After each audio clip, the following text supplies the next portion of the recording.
Good morning. Good evening. Yes, we are waiting for first student.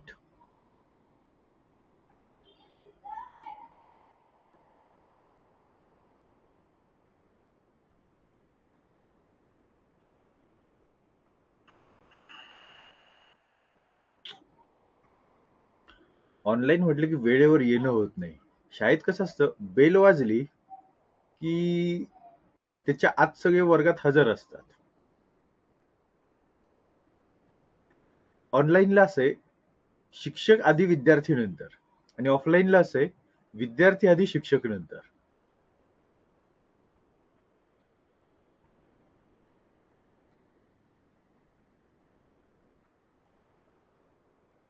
Yes.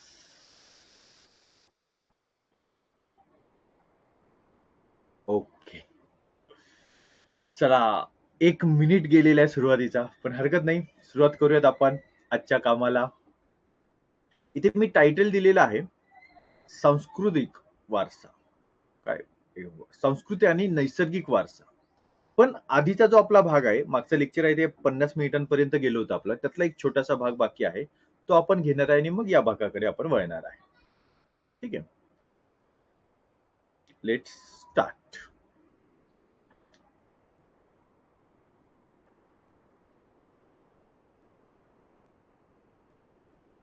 उपयोजित इतिहास आणि वर्तमान काळ. उपयोजित इतिहासाचा वर्तमान काळाशी काय संबंध आहे ते आपण या ठिकाणी पाहणार आहे, या मुद्द्यामध्ये पाहणार आहे. भूतकाळाचे मूर्त आणि अमूर्त स्वरूपातील अनेक अवशेष हे वर्तमान काळात अस्तित्वात असतात. मूर्त स्वरूपात म्हणजे जिथं वस्तू आहे किंवा वास्तू आहे. मूर्त म्हणजे फक्त मूर्ती नाही, मूर्ती ही एक वस्तू झाली. काही वेळा वाचताना थोडंसं कन्फ्युजन होऊ शकतं. असं आणि अमूर्त स्वरूपातील अवशेष, याचा अर्थ त्या इतिहासासंबंधी असणारी एक प्रेरणा आपण म्हणूयात. अमूर्त स्वरूपातील असे अवशेष आजच्या काळामध्ये आपल्याला दिसून येतात. आपल्या मनात कुतूहल असतं, आत्मीयता असते. आहे, तो विषय आहे. सुरुवात बघा, हे पेज सुरू करायच्या आधी तुम्हाला इथे खाली एक फोटो दिसलाय. एक चित्र दिसलेलं आहे. खूप कुतूहल आहे मनामध्ये त्या चित्राविषयी, त्या फोटोविषयी. ते कुणाचं होतं? छत्रपती शिवाजी महाराज. हे कुतूहल जे आहे, आत्मीयता, हे काय आहे? म्हणजे शिवाजी महाराज एक 50 वर्षांचं आयुष्य लाभलेला माणूस, या माणसाने आयुष्यामध्ये काय केलं? काय जबरदस्त इतिहास घडवलेला आहे, त्या संदर्भात मनात कुतूहल आहे. आशिया खंडातील सर्वात मोठा बादशाह औरंगजेब बादशाह, त्याला त्याच्या दरबारामध्ये जाऊन त्याच्या वाढदिवसाला त्याच्या सरदारांच्या समोर त्याच्याच पाहुण्यांच्या समोर त्याला सुनावायचं, त्याच्यावर दरबारात. सामान्य गोष्ट नाही. म्हणून कुतूहल आहे आणि आत्मीयता आहे, कारण या व्यक्तिमत्वाने स्वतःसाठी नाही काय केलं. स्वराज्य म्हणजे शिवाजीचं राज्य, स्वतःचं राज्य असं नाही.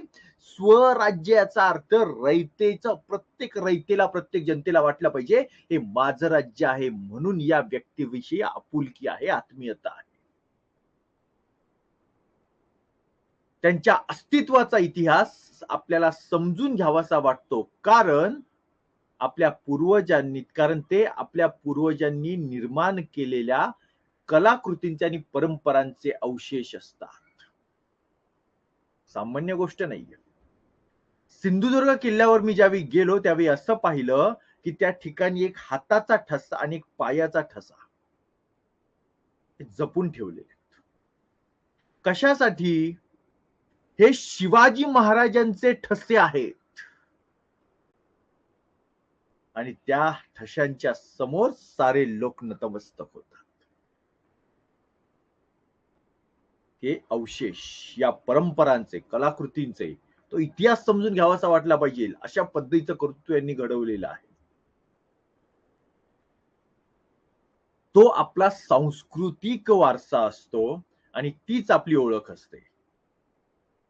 या इतिहासाचे ज्ञान आपल्याला आपल्या उगमाकडे घेऊन जाते. म्हणजे आज जर आपण पाहिलं आपला महाराष्ट्र, तर महाराष्ट्र कसा आहे, महाराष्ट्राची ओळख काय, महाराष्ट्रामध्ये कुठल्याही प्रकारे म्हणजे सर्वोच्च व्यक्तिमत्व म्हणून जी काही व्यक्तिमत्व आहेत, त्यामध्ये एक अशी जी हुक, जी नाडी ज्याला म्हटलं आता महाराष्ट्राची नाडी काय, तर ती आहे छत्रपती शिवाजी महाराज. एका मुलाखतीमध्ये राज ठाकरे यांनी शरद पवारांना हा प्रश्न विचारला होता की महाराष्ट्रामध्ये तुम्हाला अशी काय गोष्ट वाटते की जी एक गोष्ट पकडली म्हणजे सगळा महाराष्ट्र आपल्या हातात येऊ शकतो. आणि त्यावेळी शरद पवारांनी एका क्षणाचाही विलंब न लावता उत्तर दिलं होतं, छत्रपती शिवाजी महाराज. हा उगम मानला जातोय त्या संस्कृतीच्या निर्मितीचा. कुणी महाराष्ट्रातली कुठलीही विचारसरणी घ्या तुम्ही, ती प्रत्येक विचारसरणी शिवाजी महाराज हे आमच्या विचारसरणी म्हणजे आम्ही त्यांच्या विचारसरणीला अनुसरून पुढे चाललेलो आहे असाच मुद्दा मांडतात, त्या दृष्टीने पटवून देता येतील अशी उदाहरणं ते जमा करतात.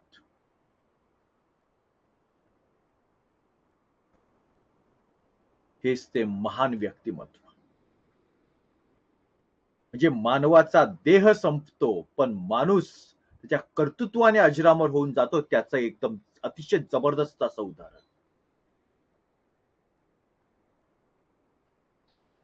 आपल्याला आपल्या आजोबांचं पंजोबांचं किंवा जास्तीत जास्त खापर पंजोबांचं नाव माहित असतं. शिवरायांच्या मागच्या 15-20 पिढ्या आणि पुढच्या आजपर्यंतच्या पिढ्या तोडपाट असणाऱ्या महाराष्ट्रात अनेक लोक आहेत. त्यांना घरातल्या माणसांची नावं माहिती नाही, त्यांना स्वतःचे नातेवाईक माहित नाही, त्यांना शिवरायांचा अख्खा इतिहास माहिती आहे. कारण हे आपल्या उगमाकडे घेऊन जातात.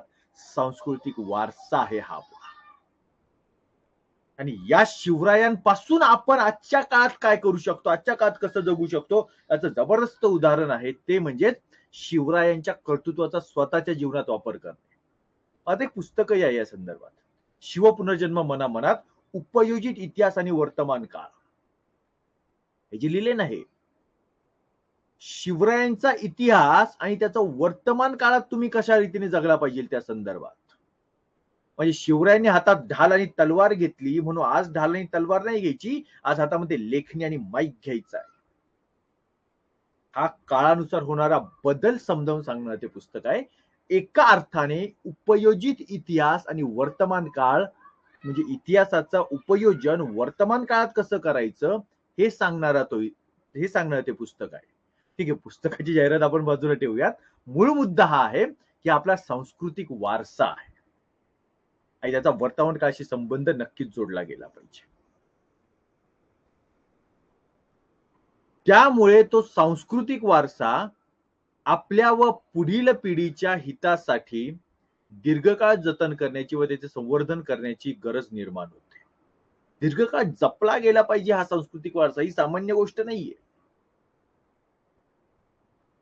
उदाहरणार्थ आपला रायगडची दुरावस्था होत जाताना दिसते. तो आधीसारखा उभा करता आला पाहिजे. अशा अनेक गोष्टी आहेत. या उपयोजित इतिहासाच्या आधारे मूर्त आणि अमूर्त स्वरूपातील सांस्कृतिक वारशाचे जतन करणे म्हणजे जपणे आणि संवर्धन करणे म्हणजेच ते वाढवणे हे महत्वाचं आहे. हे करता येतं. म्हणजे पहा, किल्ल्यांकडे दुर्लक्ष केलं की किल्ल्यांची पडझड होते आणि किल्ल्यांमध्ये डायरेक्ट हॉटेल काढून कमर्शियल केलं तरी किल्ल्यांची एका अर्थाने नुकसान आहे. त्या सांस्कृतिक वारशाचं नुकसान आहे पैशांसाठी. म्हणजे एका ठिकाणी पैसा पुरवला नाही तरी नुकसान आहे आणि दुसऱ्या बाजूला पैसा उभं करणारं साधन म्हणून जेव्हा आपण पाहतो तेव्हा जर का डोळसपणे ऐतिहासिक दृष्टिकोनातून पाहिलं नाही तरी नुकसान आहे. त्यामुळे ते व्यवस्थितपणे होण्याची अपेक्षा असते. पण हे जेव्हा जतन आणि संवर्धन केलं जातं तेव्हा व्यवसायाच्या अनेक संधी उपलब्ध होतात. म्हणजे उदाहरणार्थ प्रतापगड हे त्याचं एक उत्तम उदाहरण आहे. प्रतापगडावर अगदी वरपर्यंत गाड्या जातात. म्हणजे इतकी तिथं दुकानांची रेलचेल झाली की असं वाटतं अरे किल्ला कुठे आहे, गड कुठे आहे, सगळीकडे दुकानांची रेलचेल. आणि गडावर गेल्यानंतर फिरण्यासाठी वगैरे भरपूर जागा त्या ठिकाणी ठेवलेली आहे. रायगडासारखा किल्ला जो इथे रोपवे आहे, ती रिक्षा, तारेची रिक्षा नाही का, रोपवे ती आहे. या ठिकाणी लोक काम करतात. येणारे पर्यटक त्या ठिकाणावरून शिवरायांची आठवण म्हणून काहीतरी, आपण प्रतापगडावर आलो, आपण रायगडावर आलो म्हणून काहीतरी सोबत घेऊन जाण्याचा प्रयत्न करतात, एखादी इथून वस्तू घेतात. तिथे पर्यावरणाचं जे काही संरक्षण व्हायला हवं त्यासाठी इथे टॅक्स आकारला जातो, पर्यावरणीय कर, गाड्यांच्या एंट्री झाल्या तेव्हा अशा ठिकाणी वेगवेगळ्या संधी लोकांना उपलब्ध होतात पैसा मिळवण्यासाठी. थोडक्यात सांगायचे तर इतिहासाच्या आधारे वर्तमान काळाचे म्हणजे आजच्या काळाचे यथायोग्य आकलन, म्हणजे आज काय चाललंय ते समजणं आणि भविष्यासाठी दिशादर्शन, असं हे वर्णन करता येईल. इतिहास म्हणजे संपला नाही. इतिहास म्हणजे भविष्यात काय करायचं आहे, त्यासाठी, भविष्यात जे घडायचं आहे त्यासाठी आजचा काळ कसा फायदेशीर आहे, आज काय करायला हवं, याचं मार्गदर्शन आपल्याला इतिहास करत असतो.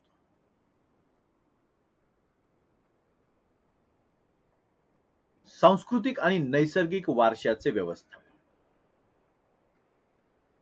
यातला फक्त आधी सांस्कृतिक वारसा पाहूयात आणि मग आपण नैसर्गिक वारशाकडे बोलूयात. जेव्हा आपण सांस्कृतिक वारशाचा विचार करतो त्यावेळी आपल्याला त्याचे दोन भाग दिसतात, एक मूर्त आणि दुसरा अमूर्त. आता मूर्त सांस्कृतिक वारसा म्हणजे काय, तर मूर्त म्हणजे जे समोर दिसतंय तुम्हाला, जे अस्तित्वात आहे, समोर आहे, अशा गोष्टी मूर्त. यामध्ये काय काय येतं, तर यामध्ये प्राचीन स्थळे म्हणजे प्राचीन जागा, वास्तू, वस्तू, हस्तलिखिते, काही दिलंय का अजून, तर हा, शिल्प म्हणजेच वेगवेगळ्या मूर्ती तयार करणं, चित्र, या सगळ्यांचा समावेश होतो. शिवरायांचंच आता उदाहरण चालतं, एक गंमत सांगतो तुम्हाला. शिवाजी महाराज कसे दिसत होते हे सांगता येणं अवघड होत होतं. त्या काळाचा एक हे होता, चित्रकार होता, मीर नाव होतं त्याचं. हा जो मीर होता, हा मीर त्यांचं चित्र, शिवरायांचं चित्र काढण्यासाठी आला. पण शिवरायांनी सांगितलं की मला काही एवढा वेळ नाही तुझ्या पुढे तासनतास बसायला. म्हणजे तेव्हा काही असा आजच्यासारखा फोटो काढला आणि बाजूला झाला, चला आपण सेल्फी घेऊ, बाजूला होऊ, असा विषय नाही ना. तेव्हाचा काळच वेगळा होता. म्हणजे तेव्हा औरंगजेब बादशाह, शहाजहान बादशाह ही लोक जेव्हा चित्र काढायची, तर हे चित्र काढत असताना त्या चित्र काढण्यापर्यंत, ते चित्र काढण्यापर्यंत तासन तास त्याशी एकाच पोजमध्ये थांबणार, असं हातात फुल घेणार आणि असेच थांबणार तासन तास. तर तसा विषय तेव्हा शिवरायांकडे काही तेवढा वेळ नव्हता. तर शिवरायांनी काही तशा पद्धतीचं चित्र केलं नाही. आणि जेव्हा शिवाजी महाराज आग्र्याच्या कैदेत होते, नजर कैदे होते, तेव्हा तो चित्रकार औरंगजेबाची परवानगी घेऊन तिथे भेटायला गेला आणि तिथे म्हणाला, महाराज आता तरी वेळ आहे ना तुमच्याकडे, आता मी चित्र काढू शकतो ना. आणि मग त्यांनी चित्र काढलेलं आहे. ती चित्र जी आहेत ना, ती दोन चित्र आहेत. एक चौथीच्या आपल्या पुस्तकात असतं, शिवाजी महाराज घोड्यावर बसलेले आहेत, ते असं त्यांची शारीरिक रचना आहे ती लक्षात येण्यासाठी. आणि दुसरं एक चित्र आहे ते समोर एक असा गोल धरला जातो, गृहीत धरला जातो, असा एक अंड गोल, आणि त्यामध्ये शिवरायांचा असलेला फोटो. तर अशा प्रकारची दोन चित्र आहेत, ती ओरिजिनल शिवरायांचा चेहरा म्हणून अस्तित्वात आहे. आता बघा, मूर्तमध्ये हे पहा, इथे दुसरं उदाहरण पहा. प्राचीन वस्तू म्हणजे बघा, हे बघा, जमिनीच्या आतमध्ये गेलेला खापराचा तुकडा सुद्धा, हे तुकडे नाही, तुकडे मधले हे तुकडे सुद्धा मूर्त सांस्कृतिक वारसा आहे. फक्त हे, हा जो घडा आहे तो घडा नाही म्हणत आहे मी, हा तुकडा सुद्धा बघा, ते हळुवारपणे काही ब्रशने पुसण्याचं काम करतायत, हे बाहेर काढतायत. डायरेक्ट फुटेल ना, काही जोराचा घाव घातला तर, मग ते हळुवारपणे काम चाललेलं आहे. हस्तलिखित आहे, हा मूर्त सांस्कृतिक वारसा आहे, जो दिसतोय, तो जाणवतोय आपल्याला असा. दुसरा आहे अमूर्त सांस्कृतिक वारसा. यामध्ये येतात मौखिक परंपरा आणि त्या दृष्टीने उपयोगात आणली जाणारी भाषा. म्हणजे तोंडी सांगितलेल्या अनेक गोष्टी आहेत त्या येतात. नंतर पारंपरिक ज्ञान येतं. ठीक आहे. अमूर्त सांस्कृतिक वारसा म्हणजे पारंपरिक ज्ञान. आता याचं एक तुम्हाला उदाहरण सांगतो. मौखिक परंपरा किंवा त्याची भाषा. एक कथा आहे पहा, ती सगळ्यांना माहिती आहे. बघा, मी म्हणायला लागलो की तुम्ही आपोआप ती पूर्ण कराल. आपण ट्राय घेऊया. तुम्ही तुमच्या जागेवर माना. ते काही मला ऐकायला येणार नाही. आणि मी काही चॅट बॉक्स पण ओपन करत नाही. कारण त्याला थोडासा टाइम लागतो. 10-1 सेकंदांचा डिले होतो त्याला माझे संवाद पोहोचायला. तर बघा, उदाहरणार्थ एक होती चिमणी, एक होता कावळा. चिमणीचं घर होतं मेणाचं. कावळ्याचं घर होतं शेणाचं. एकदा काय झालं, एकदा जोरदार आला पाऊस. कावळ्याचं घर गेलं वाहून. आणि मग कावळा आला चिमणीकडे आणि म्हणाला, चिवताई चिवताई दार उघड. बघा, तुम्हाला सगळ्यांना ही कथा माहितीये. मलाही माझ्या लहानपणी ही कथा ऐकवण्यात आलीये. आपल्या आई वडिलांना, आपल्या आजी आजोबांना, आपल्या पणजी पंजोबांना अशी पिढ्यान पिढ्या ही कथा सांगितली गेलीये. पण ही कथा मूळ लिहिली कोणी माहीतच नाही. मौखिक परंपरा याला म्हणतात. तुम्हाला माहित नाहीये कथा कोणी लिहिली आहे, तुम्हाला माहिती नाहीये त्या कथेचा लेखक कोण आहे. इतकी प्रसिद्ध कथा 99% लोकांना माहिती असणारी कथा म्हणूयात आपण. पण ही कथा कोणी लिहिली आपल्याला माहित नाही. त्याची आवश्यक असणारी भाषा, त्याचं पारंपरिक ज्ञान.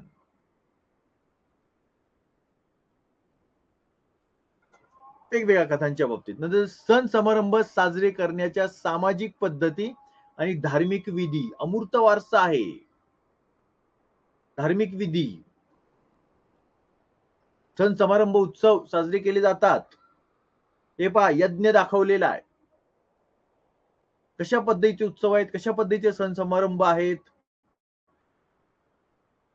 त्यामध्ये कुठल्या आहुती दिल्या जातात, त्या कोणत्या वेळी दिल्या जातात, त्यासाठी काय प्रार्थना केली जाते, काय मंत्र म्हटले जातात, ते मंत्र तसे का म्हटले जातात. अमूर्त सांस्कृतिक वारसा.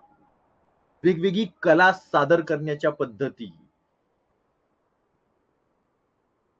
विविध पारंपरिक कौशल्य, कला आणि कौशल्य.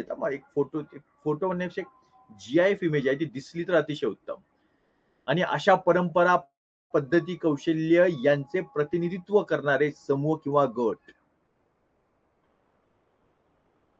नाही, ते GIF इमेज आहे पण ते हालत नाही. त्यांचा डान्स खूप छान आहे ऍक्च्युली. आदिवासी लोक डान्स करतायत तिथे, त्यांचं नृत्य आहे ते. मग ते परंपरा, पद्धती, कौशल्ये, कला सादरीकरणाची पद्धत, अशा अनेक गोष्टी. इथे सुद्धा GIF ला थोडस काही वेळा अडचण होते. इथे ही आग भडकलेली दिसून येते, इथे यांचं नृत्य छान चाललं दिसतं. पण प्रत्येक वेळी नाही चालत GIF इमेज. काय कारण आहे कळत नाही. हरकत नाही, ठीक आहे, आपण पुढे जाऊयात. आता पाहूयात नैसर्गिक वारसा. म्हणजेच निसर्गातील जैव वैविध्याचा विचार. निसर्गातील जैव वैविध्याचा विचार हा नैसर्गिक वारशाच्या संकल्पनेमध्ये केलेला आहे. त्यामध्ये काय काय येतं? जैवविविधता म्हणजे जिवंत असणारे सगळे, बरं का. काय काय येतं यामध्ये आपण पाहूया. थांबा, आधी सुरुवात पाहूयात. पहिल्यांदा येतं म्हणजे प्राणी. येस, हे बघा, ही आहे GIF इमेज. अशी चालली पाहिजे हो. एवढे कष्ट घेऊन आपण शोधून काढणार, ती इथं वापरणार आणि ती ऐन वेळेस चालणार नाही. बरे रेकॉर्ड होतं कायमस्वरूपी. प्राणी, जैववैविध्यता, वनस्पती सृष्टी, जैववैविध्यता. बघा ना, विकास होत चाललेला आहे वनस्पती सृष्टीचा. आणि पुढची आहे ते म्हणजेच परिसंस्था. परिसंस्था याचा अर्थ काय लक्षात घ्या. एखादं पावसाळ्यात झालेलं मातीचं डबकं, त्या डबक्यामध्ये होणारी सजीवांची निर्मिती आणि तिथेच होणारा त्यांचा मृत्यू, हे सगळं सुद्धा परिसंस्था आहे. आणि आपली संपूर्ण पृथ्वी ही सुद्धा परिसंस्था आहे. इथे सजीवांचा जन्म होतो, इथे ते वावरतात, इथे जगतात आणि इथे ते मरतात.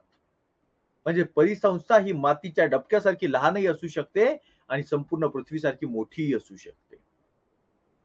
परिसंस्था आणि भूरचना वैशिष्ट्ये, भूरचनात्मक वैशिष्ट्ये. तर असा हा विषय आहे. भूरचनात्मक जमिनीची वैशिष्ट्ये, भू म्हणजे जमीन. पुढील मानवी पिढ्यांच्या हितासाठी आणि आपल्या वारशाचे जतन होणे आवश्यक असते. तर त्यामुळे नामशेष होण्याच्या वाटेवर असणारे जे काही आहे सांस्कृतिक आणि नैसर्गिक वारशाचं जे जतन किंवा संवर्धन होणं आवश्यक आहे, त्यासाठी युनेस्कोने काही जागतिक संघटने युनेस्को या संघटनेने जागतिक संघटनेने काही दिशादर्शक तत्वे जाहीर केली आहेत. आणि या तत्वांच्या आधारे जागतिक वारशांच्या पदास पात्र ठरणारी स्थळे, परंपरा यांची यादी जाहीर केली जाते. हे पहा, ही आहे एक यादी आपल्या पुस्तकात आहे. भारतातील जागतिक मौखिक व आणि अमूर्त वारसा यादीत असणारी परंपरा दिलेली. आता हे जे आहे सगळं जागतिक वारसा, भारतातील जागतिक वारसा स्थळे, सांस्कृतिक, नैसर्गिक किंवा मिश्र स्वरूपाचे जागतिक वारसा स्थळ, हे सगळं आपल्या पुस्तकात आहे. पण विषय हा आहे की ही जी दिलेली आहेत पाठ्यपुस्तकामध्ये, ही आपल्याला ही जी आहे स्थळे, ह्याच्यावरती आता प्रश्न नाहीये. म्हणजे उदाहरणार्थ या साली ही तयार झाली. हा, एकदा तुम्ही वाचून काढा, हरकत नाही. किंवा जर ते पाहायचे असतील नेमकं काय आहे, तर ते सर्च करायचं गुगलला. पण एवढं सगळं करण्यापेक्षा त्याच्यामध्ये माझं एक पाऊण तासाचं लेक्चर कंप्लीट होईल, हा मी विचार केला आणि त्यामुळे मी हे काही काम करत बसलो नाही. त्यामुळे ठीक आहे.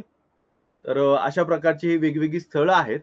फक्त एकदा वाचून घ्या, दॅट्स ऑल. आलाच प्रश्न तर चुकून एखादा येऊ शकतो, नाहीतर अशा पद्धतीचा प्रश्न काही येणार नाही. हा, असं येऊ शकतं एखादा की काझीरंगा राष्ट्रीय उद्यान हे जागतिक वारसा नैसर्गिक जागतिक वारसा स्थळ आहे की सांस्कृतिक जागतिक वारसा स्थळ आहे, असा विचार होऊ शकतो. पण 1900 सुंदरबन राष्ट्रीय उद्यान हे डॅश डॅश साली जागतिक वारसा स्थळ, नैसर्गिक जागतिक वारसा स्थळ मध्ये त्याची नोंद झाली, अशा प्रकारचा प्रश्न येणार नाही बरं का, हे लक्षात घ्या.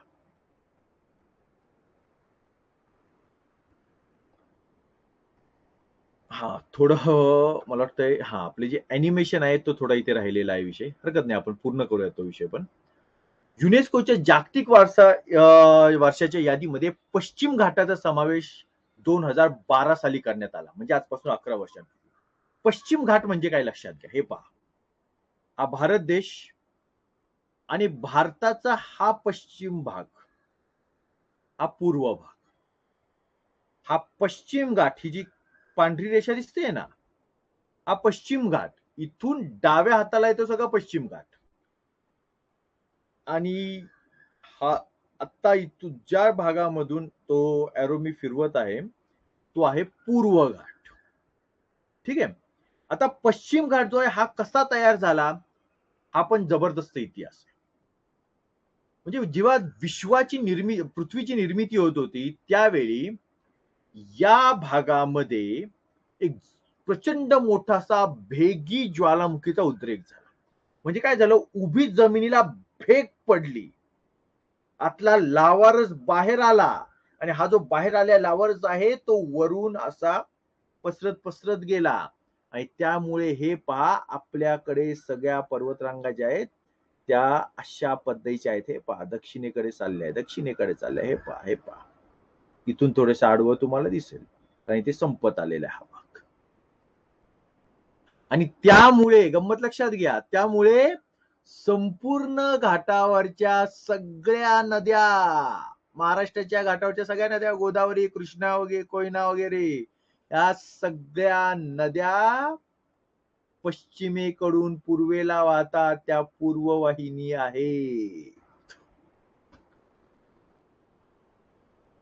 दुसरी गंमत, ज्वालामुखीच्या उद्रेकातून तयार झालेला हा महाराष्ट्र, हे महाराष्ट्राचं पठार, आणि हे जगातील सर्वात कठीण असणाऱ्या दगडाचा पठार आहे. तो दगड किंवा तो खनिज, ते खडक, त्याचं नाव आहे बेसॉल्ट खडक.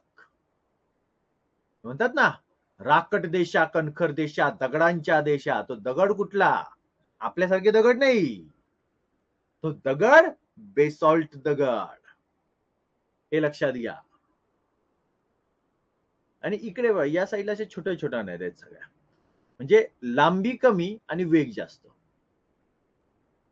या बाजूला सगळ्या मोठमोठ्या नद्या आहेत.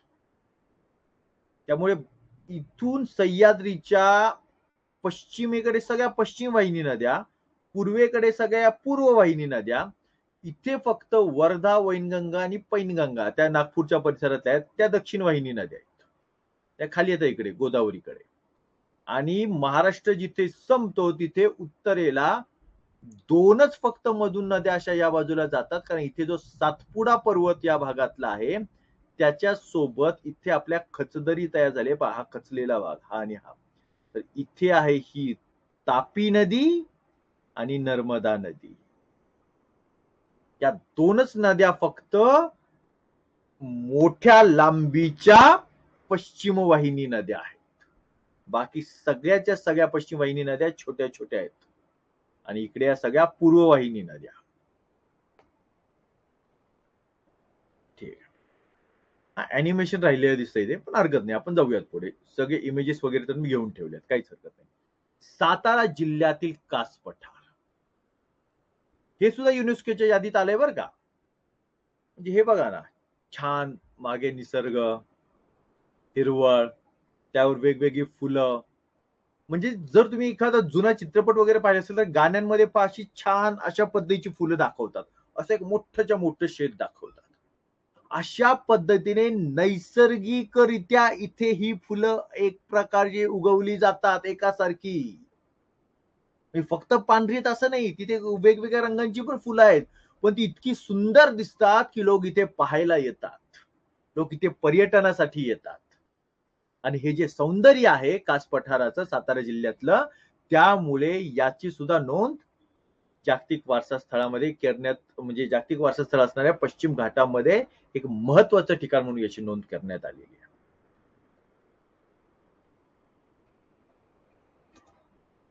सांस्कृतिक आणि नैसर्गिक वारशाचे व्यवस्थापन हे इतिहासाचं एक प्रमुख अंग आहे.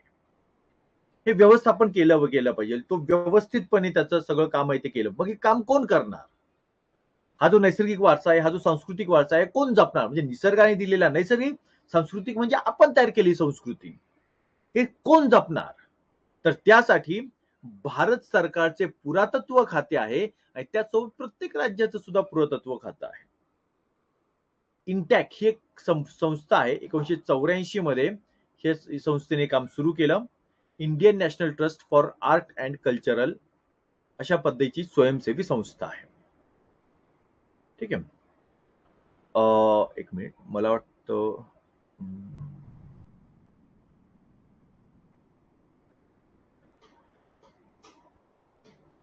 ठीक आहे, आपण एक काम करूयात. साधारणपणे 7-8 स्लाइड्स, 8 स्लाइड अजून बाकी आहेत. आपलं एक लेक्चर अजून यामध्ये होऊ शकतं. म्हणजे जिथे ते अॅनिमेशन नाही अशा पद्धतीचं खूप मोठं लांबवण्यात अर्थ नाही. नाहीतर रेग्युलर लेक्चरमध्ये आणि ऑनलाईन लेक्चरमध्ये फरक काय असं व्हायला नको. त्यात अजून ही इमेज आहे, ही पण व्यवस्थित तेवढी आता चालताना दिसत नाहीये. ही पण GIF इमेज आहे. सो आपण पाहूयात. पुढचं जे लेक्चर आहे ते आपण उद्या शक्यतो घेण्याचा प्रयत्न करूयात. उद्याच घेऊयात. ठीक आहे. तर आज आपण 30 मिनिटात थांबत आहे. उद्या हा धडा पूर्ण होईल. येस, कुणाला काही शंका असेल, अडचण असेल तर विचारून घ्या. मी आहे इथे. दोघे जण आहे. ओके, ठीक आहे. काही शंका अडचण असेल तर विचारून घ्या. आणि कुणी असेल कुणी नसेल, आपलं काम चालूच राहील. नाही का, इयत्ता 10वीच्या इयत्ता 5वीच्या इंग्रजीच्या पुस्तकामध्ये एक संकल्पना आहे की तो देवदूत जो आहे तो त्या रात्रीच्या अंधारामध्ये तो एक मूर्ती तयार करतो आणि एक माणूस त्याला हसतो, अरे म्हणतो की मूर्ती इथे कोण पाहायला येणार आहे. त्यावेळी तो सुंदर मूर्ती तयार करत आहे, अगदी मन लावून काम करत आहे तो. पण जेव्हा हा प्रश्न येतो तेव्हा तो जो माणूस आहे तो उत्तर देतो, तो कारागीर उत्तर देतो की हे काम कुणीतरी पाहायला येईल किंवा येणार नाही म्हणून माझं चालू नाहीये. हे काम मी करत आहे हे त्याला माहिती आहे, त्या ईश्वराला. आणि ते मी किती प्रामाणिकपणे करतोय त्याला माहिती आहे, तो पाहतोय. तर त्यामुळे जेव्हा पाहिलं जाईल तेव्हा पाहिलं जाईल आणि जे पाहतील ते त्यांचा फायदा होईल. या अर्थाने आपण काम करूयात. ठीक आहे, चलो. शंका काही नाहीये असं दिसतंय आणि चॅट बॉक्समध्ये काही आले नाहीये. हरकत नाही, काही असेल तर तुम्ही मला कॉलही करू शकता. माझा नंबर आहेच आहे. धन्यवाद. थांबूयात आपण.